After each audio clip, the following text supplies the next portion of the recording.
Hello everyone, मैं आशा चौधरी स्वागत करती हूँ आप सभी का उत्कर्ष नर्सिंग क्लासेस के यूट्यूब प्लेटफॉर्म पर।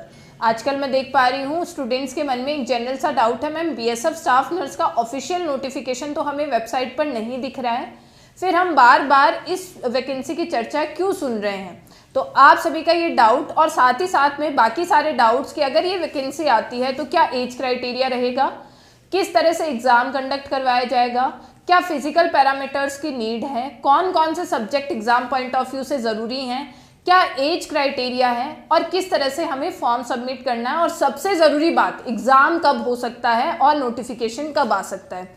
ये सारे के सारे सवालों के जवाब मिलेंगे आपको इसी वीडियो में, तो बने रहिएगा लास्ट तक। पहली इंपॉर्टेंट चीज़, ये जो बीएसएफ स्टाफ नर्स वैकेंसी है कौन जारी करता है या किसके द्वारा जारी की जाती है, तो आपको ऑब्वियस सी बात पता है। ऑर्गेनाइजेशन का नाम है BSF, border security force, paramedical recruitment रहेगा ये, तो याद रखिएगा। ओआरजी क्या है, बीएसएफ।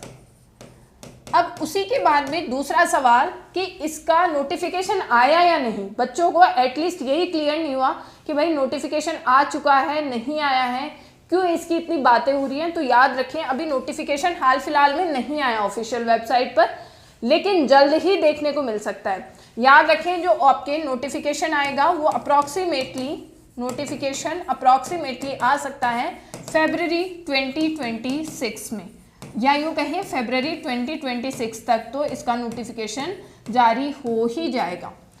अब नोटिफिकेशन आ जाएगा तो एग्ज़ाम कब हो सकती है, याद रखिएगा एग्ज़ाम आपकी हो सकती है लगभग मई जून तक या अप्रैल मई तक, अप्रॉक्सीमेटली याद रखें अप्रॉक्सीमेटली मई तक ये एग्ज़ाम आपकी कंडक्ट करवाई जा सकती है।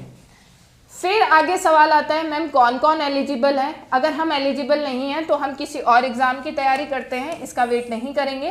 तो भाई एलिजिबिलिटी क्राइटेरिया के तौर पे याद रखें जो जीएनएम के कैंडिडेट्स हैं वो भी फॉर्म फिल कर पाएंगे,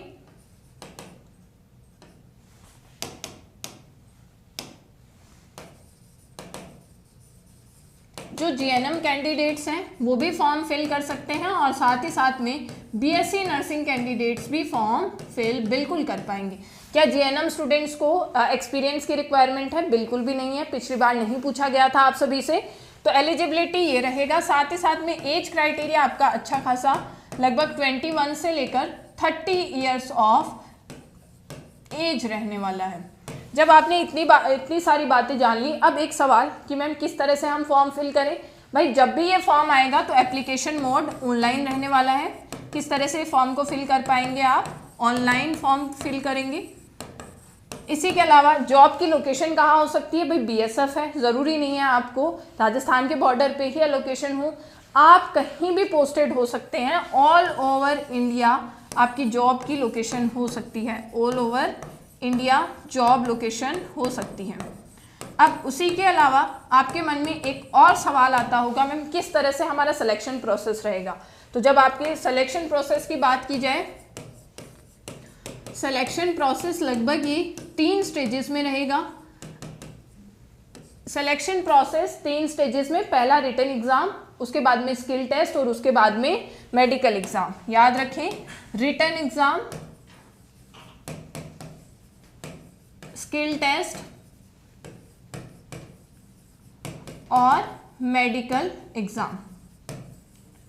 अब इसके बाद में आपके मन में आ रहा होगा मैम कितना फिजिकल क्राइटेरिया आवश्यक है, मतलब कितनी हाइट चाहिए, कितना वेट होना चाहिए, कितना चेस्ट। तो याद रखें हाइट का क्राइटेरिया जो मेल में रखा गया है, हाइट का क्राइटेरिया याद रखें मेल में रखा है कि एटलीस्ट हाइट कितना हो, 165 सेंटीमीटर प्लस हो, प्लस अगर चेस्ट की बात की जाए तो 76 सेंटीमीटर और 81 सेंटीमीटर तक, वो वही कि आपके एक्सपेंड और नॉन एक्सपेंडेबल फॉर्म में। चेस्ट क्राइटेरिया फीमेल के लिए नहीं है। अगर बात की जाए हाइट फीमेल की लगभग कितना होना ज़रूरी, हाइट फीमेल की अप्रॉक्सीमेटली याद रखें 150 सेंटीमीटर प्लस होना ज़रूरी है, 150 सेंटीमीटर प्लस एटलीस्ट हाइट हो ही हो। क्लियर। तो अभी तक हम मोटा मोटी क्या चीज़ें समझे कि जो आपका ऑनलाइन मोड से फॉर्म भरा जाएगा, फरवरी तक नोटिफिकेशन आ सकता है, अप्रैल मई तक इसका एग्ज़ाम कंडक्ट करवाया जा सकता है। साथ ही साथ में बीएससी और जीएनएम दोनों ही स्टूडेंट्स एलिजिबल हैं। सबसे अच्छी बात, जीएनएम वालों से एक्सपीरियंस नहीं मांगा गया। अब आपके मन में सवाल आएगा कितना लंबा हमारा ये ड्यूरेशन होगा एग्जाम का, तो याद रखिए लगभग 120 मिनट का आपका पेपर रहने वाला है, यानी 2 आवर्स का, और एग्जाम होगा 100 मार्क्स का। याद रखिए 100 मार्क्स का। जब आपने इतनी सारी चीज़ें देख ली तो एक और आपको हिंट दे देती हूँ कि लगभग क्या क्या आपके एग्जाम पॉइंट ऑफ व्यू से इंपॉर्टेंट सब्जेक्ट्स रहने वाले हैं। पहली चीज़, आपको हर एक क्वेश्चन के लिए एक करेक्ट मार्क मिलेगा, ठीक है, 1 मार्क फॉर ईच क्वेश्चन। और ये किस तरह से रहेगा, जीके और आपके मैथमेटिक्स, या यूँ कहें न्यूमेरिकल एप्टीट्यूड जिसे हम बोल देते हैं, या मैथमेटिक्स के आपके 25 क्वेश्चन रहने वाले हैं। जीके न्यूमेरिकल एप्टीट्यूड के 25 क्वेश्चंस रहेंगे, 25 क्वेश्चंस। क्लियर। अब उसी के बाद में अगर नर्सिंग पे आते हैं हम, तो गौर कीजिएगा, यहाँ बहुत इंटरेस्टिंग सी बात आपको पता लगती है। नर्सिंग की अगर बात करें तो ह्यूमन एनाटॉमी वाले पोर्शन से आपके ह्यूमन एनाटॉमी वाले पोर्शन से लगभग आपके जो सवाल पूछे जाएंगे वो अप्रॉक्सीमेटली 25 मार्क्स, यानी कि 25 क्वेश्चंस होंगे। और कितने मार्क्स कवर करता है ये, 25 मार्क्स को कवर करेगा। अब एक सवाल, बाकी के 50 मार्क्स का क्या आने वाला है, मेडिकल सर्जिकल नर्सिंग, यानी MSN आएगा, मेडिकल सर्जिकल नर्सिंग यानी कि MSN। और कितने क्वेश्चन रहने वाले हैं इस सब्जेक्ट के, 50 क्वेश्चन। और कितने मार्क्स के लिए, 50 मार्क्स के लिए। ये कुछ आपके मन में जनरल से सवाल होंगे। स्टेट वाला जो क्वेश्चन हर एक बच्चे के मन में रहता है कि मैम कौन से स्टेट के फॉर्म फिल कर सकते हैं, कौन से के नहीं कर सकते। भाई सेंट्रल लेवल जॉब है, कोई भी स्टेट का बच्चा ये फॉर्म बिल्कुल फिल कर सकता है। एज लिमिट हमने डिस्कस कर ली है, हर एक चीज़ हम ऑलरेडी डिस्कस कर चुके हैं। तो आप फटाफट से तैयारी में जुट जाओ। आजकल हो क्या रहा है, एक इम्पॉर्टेंट चीज़ आप सभी के सामने देखने को मिलती है कि जैसे ही नोटिफिकेशन आया तुरंत आपका एडमिट कार्ड आ जाता है, उसके बाद में आपकी एग्ज़ाम कंडक्ट करवाई जाती है। आप उस होस्ट में ही नहीं रहते कि एग्जैक्टली हम तैयारी करें, कब करें, बस चर्चा हुई भर्ती की, जल्दी से नोटिफिकेशन और उसके बाद में एग्ज़ाम। हालांकि ये भर्ती आपके चर्चित है, तो आपको थोड़ा सा आइडिया लग चुका है कि एग्ज़ाम कब कंडक्ट करवाया जा सकता है। तो उस वजह से आप सब लोग ध्यान रखें, अभी से तैयारी में जुट जाएंगे। और तैयारी करने के लिए आप सब लोगों को बहुत अच्छा मौका है, आप सभी के पास उत्कर्ष परिवार आप सबके लिए लेकर आया है बहुत बेहतरीन विंटर सीजन सिलेक्शन ऑफर, जिसमें आपको 90% तक का डिस्काउंट तो मिल ही रहा है, साथ ही साथ में आपको 500 रुपये तक का कैशबैक, और इसी के अलावा पुराने स्टूडेंट्स की जो वैलिडिटी है वो 50% एक्स्ट्रा बढ़ा दी है।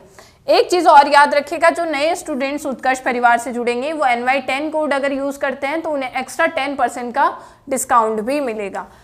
नॉर्सेट 10 को टारगेट करने वाले स्टूडेंट्स के लिए 100 डेज टारगेट बैच और 100 डेज टारगेट बैच आपके लिए MCQs बैच के साथ भी अवेलेबल। और इसी के अलावा द्रोणा बैच एक अल्टीमेट बैच रिपीटर्स के लिए, नॉर्सेट रिपीटर्स के लिए रहने वाला है, जहाँ पर याद रखें आप बहुत अच्छी तैयारी कर सकते हैं अपनी, क्योंकि आपको एक्सपर्ट फैकल्टी बहुत अच्छी या यूँ कहें बेस्ट गाइडेंस देंगे।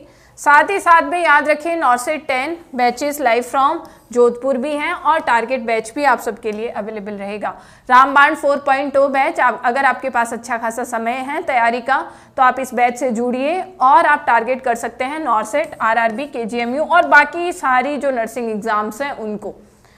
इसी के अलावा RRB तेजस 3.0 बैच अवेलेबल है RRB एस्पिरेंट्स के लिए, और आप सभी के सामने है राजस्थान CHO, MP CHO और all state NHM CHO batch. जिस भी स्टूडेंट का ख्वाब है एज ए CHO या CHO ऑफिसर पोस्ट होना, तो वो इस बैच को परचेज कर पाएंगे। Uttarakhand nursing officer 2025 live from studio batch भी अवेलेबल। डिप्लोमा और डिग्री कोर्सेज पेपर 1 और 2 के लिए, डिप्लोमा कोर्स और डिग्री कोर्स पेपर 1 के लिए भी अवेलेबल है। ANM के state wise specific batches live, Jharkhand ANM, Bihar ANM batch और साथ ही साथ में UPSSC ANM बैच भी अवेलेबल। और साथ ही साथ में nursing master pass one stop solution वाला एक वो बैच जिससे आप हर एक नर्सिंग कॉम्पिटिटिव एग्जाम की तैयारी कर सकते हैं केवल और केवल एक बैच से। किसी भी कोर्स को अगर आप परचेज करना चाहते हैं आप कॉल कर सकते हैं 9116691119 हेल्पलाइन नंबर पर, या फिर डाउनलोड कीजिए उत्कर्ष क्लासेस की एप्लीकेशन। आज के लिए बस आपके लिए इतना ही। जुड़े रहिए उत्कर्ष परिवार से। अपने कमेंट्स में कुछ भी सवाल हैं तो पूछना मत भूलिएगा। Thank you so much.